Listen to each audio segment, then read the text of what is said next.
भारत और पाकिस्तान के बीच नियंत्रण रेखा यानी एलओसी पर एक बार फिर ड्रोन को लेकर हलचल बढ़ने की खबर है। रिपोर्ट्स के मुताबिक पाकिस्तान ने तुर्की से मिले बैरक्तार TB2 ड्रोन को एलओसी के आसपास के इलाकों में तैनात किया है। इन ड्रोन का इस्तेमाल कथित तौर पर भारतीय सैन्य गतिविधियों की निगरानी और खुफिया जानकारी जुटाने के लिए किया जा रहा है।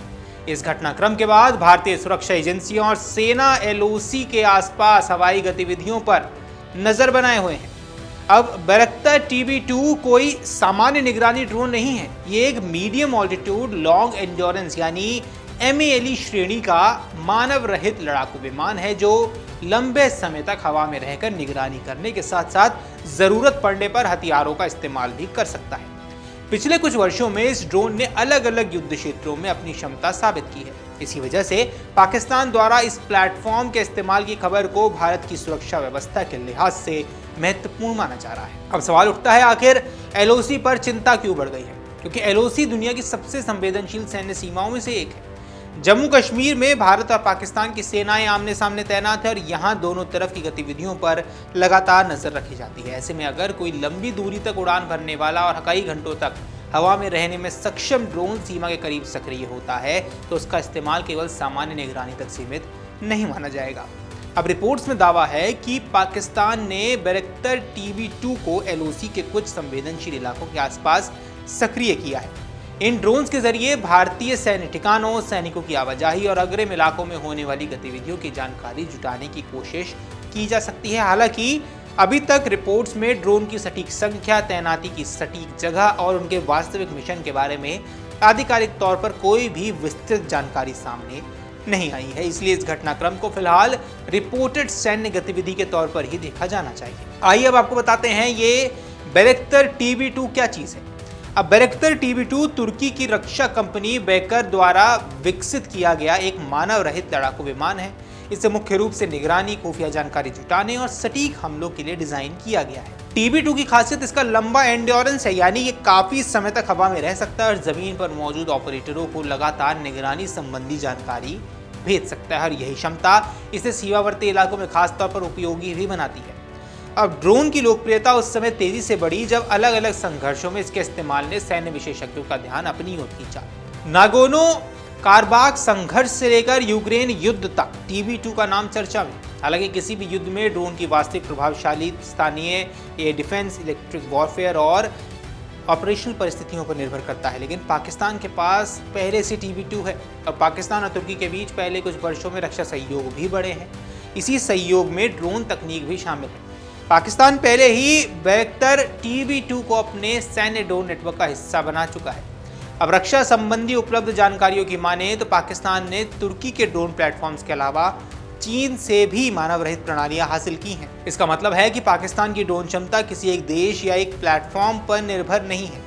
तुर्की के साथ बढ़ता सहयोग इस नेटवर्क को और महत्वपूर्ण जरूर बना देता है, क्योंकि हाल ही के दिनों में पाकिस्तान और तुर्की के बीच सैन्य संपर्क को लेकर भी रिपोर्ट सामने आई थी। 19 से 21 अगस्त 2026 के बीच तुर्की के सैन्य परिवहन विमानों की पाकिस्तान के लिए कई उड़ानें भारतीय रक्षा हल्कों का ध्यान आकर्षित कर रही हैं। हालांकि इन उड़ानों में वास्तव में क्या सामग्री ले जाई गई, इसकी सार्वजनिक रूप से कोई विस्तृत पुष्टि नहीं हुई है। अब एलओसी पर किसी भी बड़े ड्रोन की मौजूदगी का सबसे अहम पहलू उसकी निगरानी क्षमता है। जमीन पर तैनात सैनिकों के लिए जानना महत्वपूर्ण होगा कि सामने वाला पक्ष किस दिशा में सैनिकों या हथियारों की गतिविधि कर रहा है। यदि कोई ड्रोन लंबे समय तक सीमा के करीब उड़ान भरता है तो वो सैन्य गतिविधियों की तस्वीर तैयार करने में मदद करता है। ऐसी जानकारी का इस्तेमाल आगे सैन्य योजना बनाने में किया जा सकता है। इसी कारण भारतीय सुरक्षा एजेंसियां ड्रोन गतिविधियों पर लगातार नजर रखती हैं। आधुनिक रडार, इलेक्ट्रो ऑप्टिकल सेंसर और अन्य निगरानी प्रणालियों के जरिए ऐसे UAV की पहचान करने की कोशिश की जाती है। हालांकि TB2 जैसे बड़े ड्रोन्स को छोटे कमर्शियल कॉप्टर की तुलना में पहचानना अपेक्षाकृत आसान हो सकता है, लेकिन वास्तविक चुनौती तब होती है जब ड्रोन सीमा के अपने हिस्से में उड़ रहा हो और केवल दूर से निगरानी कर रहा हो। अब ड्रोन युद्ध का ये नया दौर नजर आता है, क्योंकि भारत पाकिस्तान सीमा पर ड्रोन का इस्तेमाल कोई नई बात नहीं। पिछले कुछ वर्षों में ड्रोन का इस्तेमाल निगरानी, हथियारों की तस्करी और घुसपैठ से जुड़े मामलों में भी सामने आता रहा है। लेकिन अब स्थिति बदल रही है। पहले जहां छोटे कमर्शियल ड्रोन मुख्य चिंता थे, वहां अब दोनों देशों के पास ज्यादा सक्षम सैन्य ड्रोन और काउंटर ड्रोन सिस्टम्स भी मौजूद हैं। 2025 के भारत पाकिस्तान सैन्य तनाव के दौरान भी ड्रोन और मानव रहित प्रणालियों की भूमिका ने काफी ध्यान खींचा था।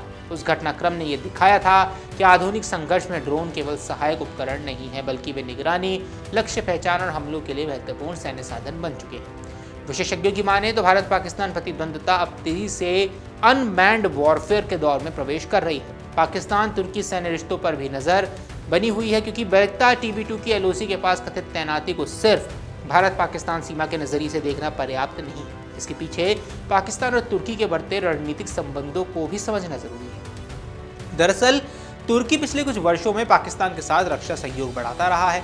दोनों देशों के बीच सैन्य प्रशिक्षण, रक्षा उपकरण और तकनीकी सहयोग के क्षेत्रों में संबंध मजबूत हुए हैं। पाकिस्तान के लिए तुर्की से ड्रोन तकनीक हासिल करना इसलिए भी महत्वपूर्ण है क्योंकि आधुनिक युद्ध में UAV का महत्व तेजी से बढ़ रहा है। वहीं तुर्की के लिए पाकिस्तान एक महत्वपूर्ण रक्षा साझेदार और बड़े सैन्य बाजार के रूप में देखा जाता है।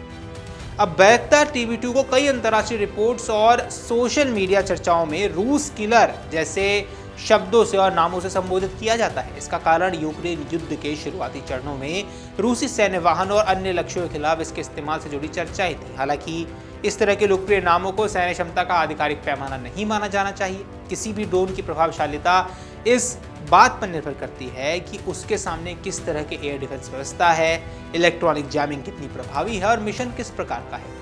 यूक्रेन युद्ध ने यह जरूर दिखा दिया कि ड्रोन युद्ध के मैदान में लगातार बदलती रणनीति का हिस्सा बन चुका है। सस्ते छोटे ड्रोन से लेकर अत्याधुनिक MALE और हेल प्लेटफॉर्म्स तक मानव रहित प्रणालियों ने आधुनिक युद्ध की तस्वीर बदली है। अब भारत भी पिछले कुछ वर्षों में काउंटर ड्रोन क्षमता मजबूत करने पर जोर दे रहा है। इसका उद्देश्य केवल ड्रोन को पहचानना नहीं, बल्कि जरूरत पड़ने पर उसे निष्क्रिय करना भी है। अब इसमें रेडार आधारित डिटेक्शन, इलेक्ट्रॉनिक जैमिंग, RF आधारित सिस्टम्स और काइनेटिक तथा नॉन काइनेटिक उपाय शामिल हो सकते हैं। सीमा पर तैनात सुरक्षा बलों के लिए छोटे ड्रोन भी चुनौती बन सकते हैं, क्योंकि उनका इस्तेमाल हथियार, निगरानी उपकरण या दूसरे सामान पहुंचाने के लिए किया जाता है। मार्च 2026 में भी भारतीय सेना ने जम्मू कश्मीर के पुंछ क्षेत्र में पाकिस्तान की ओर से आए छोटे क्वाडकॉप्टरों की कई घुसपैठ कोशिशों को नाकाम करने की जानकारी दी थी। अब अधिकारियों के मुताबिक 2 से 3 छोटे ड्रोन भारतीय हवाई क्षेत्र में प्रवेश की कोशिश कर रहे थे, जिन्हें काउंटर ड्रोन कार्रवाई के जरिए वापस जाने पर मजबूर किया गया। अब इसी तरह की घटनाएं बताती हैं कि LOC पर ड्रोन सर्वेलेंस अब नियमित सुरक्षा चुनौती बन चुका है। तो क्या ये हमला करने की तैयारी का भी संकेत है? फिलहाल केवल बैरक्तार TB2 की कथित तैनाती को सीधे हमले की तैयारी मानना जल्दबाजी होगी। सैन्य ड्रोन का सबसे सामान्य इस्तेमाल निगरानी और खुफिया जानकारी जुटाने के लिए ही किया जाता है। पाकिस्तान LOC के आसपास भारतीय गतिविधियों पर नजर रखने के लिए इनका इस्तेमाल कर सकता है। दूसरी तरफ भारत के लिए यह जरूरी है कि वो किसी भी संभावित निगरानी या हमले की कोशिश को समय रहते पहचान ले, और यही वजह है कि रिपोर्ट्स की माने तो भारतीय सेना ने निगरानी बढ़ा दी है, लेकिन किसी संभावित हमले की आधिकारिक पुष्टि या ऐसे किसी तत्काल योजना की जानकारी सार्वजनिक नहीं की गई है। LOC पर भारत और पाकिस्तान के बीच मुकाबला केवल सैनिकों, तोपों, मिसाइलों तक सीमित नहीं है। Sensor, satellites, drone, electronic warfare और आर्टिफिशियल इंटेलिजेंस आधारित निगरानी प्रणालियां भी सैन्य रणनीति का एक अहम हिस्सा बन चुकी है। अब इस पर आपको जो कुछ भी लगता है, जो कुछ भी आपकी राय है, हमें कमेंट सेक्शन पर जरूर बताएं। फिलहाल इस वीडियो में इतना ही।